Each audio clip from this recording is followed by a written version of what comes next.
Popping balloons with pointy objects has always been a favorite pastime of anybody who has ever had a degree of freedom as a child, and now you can have that same type of satisfaction in the world of virtual reality. And I want to give a big thanks to Wemo Games, the creator of Battle Bows, for sponsoring this video. Battle Bows is a battle tower defense game where you pop balloons with pointy arrows to prevent them from destroying your beloved ball of liquid? You and up to 3 of your friends face an onslaught of balloons of different variations, or a solo mode if you prefer to take on the horde alone. There are standard variations like the standard red ground troops, the jumping green balloons, the assassins which can go off the path from the normal balloons, and lots more variations like you'll meet along the way, some of which may give you some nightmares. Also, every 4 rounds there is a boss balloon that you will have to beat in order to move on to the next round. You are placed on the 4 corners of the castle, and on 2 sides of the castle there is a door. When either one of the doors are destroyed, the enemies can get inside the castle to destroy the castle's health by hitting your orb. When these targets show up, shooting it will repair your door. And if you shoot it when your door is fully repaired, it will give health back to your orb. The orb's health is also refilled to an extent after you beat the boss that shows up every 4 rounds like we mentioned before. And one of the best parts is that the abilities that you choose from will affect where you're stationed at. You can choose between 4 different elemental abilities: fire, ice, lightning, and poison.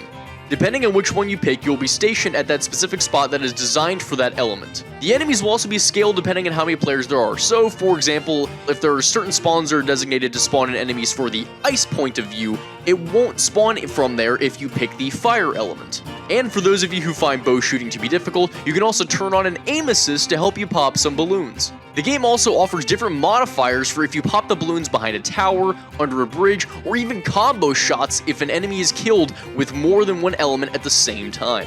They even took a bunch of time to add things into the lobby like a seasonal leaderboard, items to shoot which have different effects and little Easter eggs you can trigger, and I feel like it's always a sign of a good game when the developers take that much time to just put stuff into the lobby for everybody.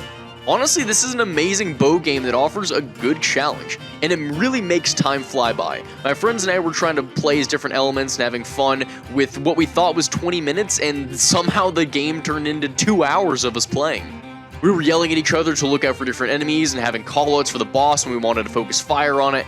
It even gave the Call of Duty zombie vibe whenever we were in there, not only getting mad at each other for stealing kills, but also how it seemed to easily start out where on round 1 we were like, oh, this is too easy, which quickly turned into us saying, please, by God, let this end, let the round end, there's too many of them. This game is fantastic, and I definitely do recommend trying it out when it comes full release to Quest and Steam. As you can see here, I was playing it using my Quest Pro.